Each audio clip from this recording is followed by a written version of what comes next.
The first of the minor signs I already mentioned, and that is the birth of the Prophet ﷺ, and the da'wah and the message of the Prophet ﷺ, and the death of our Prophet ﷺ. This altogether, let's just say, is the first of the signs of Judgment Day. This is where it all begins, and that's why he said, بُعِثْتُ أَنَا وَالسَّاعَةَ كَهَاتَيْنِ. Myself and Judgment Day, we came like this. Notice, myself and Judgment Day. He's putting himself as the first sign, because he is the first sign.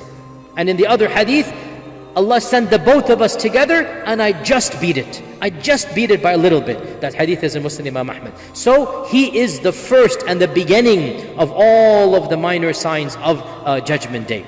Of the minor signs that are mentioned in at least a dozen different hadith, and this is a collection, I'm not going to go over all of them, so this is a point here. At least a dozen hadith of the minor signs is the prediction that the Sahaba themselves would fight each other. This is an authentic narration, a number of authentic narrations, that the Sahaba themselves would be fighting one another.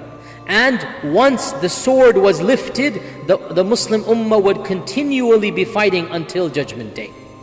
And that's why Hudayfa said to Umar, what are you worried? It's not going to happen in your lifetime. It's going to happen after you.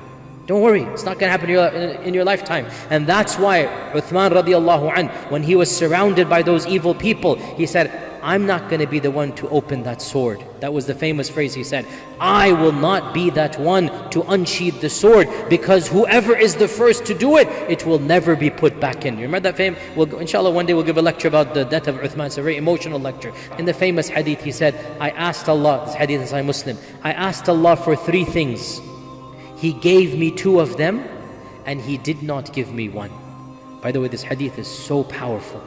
Even our Prophet ﷺ, he does not have a haqq that whatever I say happens. Only Allah says kun fayakun. Even the Habib, the Mustafa, the Ahmad, the Muhammad ﷺ, even he cannot demand, he can ask. And it is up to Allah. Hadith is in Sahih Muslim. سألت ربي ثلاثا فأعطاني 2 ومنعني 1. He gave me 2 and He denied me 1. What did He give me? What did He deny? I asked Him to never cause an external enemy to come and eliminate my ummah. He gave it to me.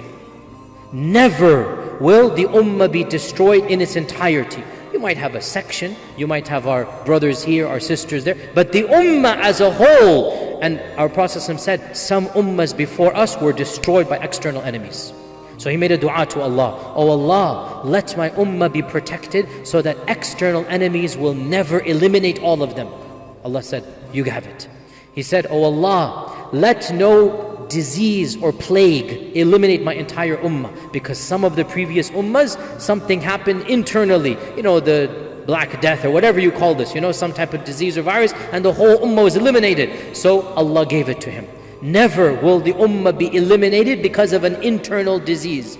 Then the third one, he said, oh Allah, let my ummah not fight one another. And Allah did not give me that. Allah Azza wa Jal is the one, He says, kun fayakun. La yus'alu amma yaf'al. This is in the Quran.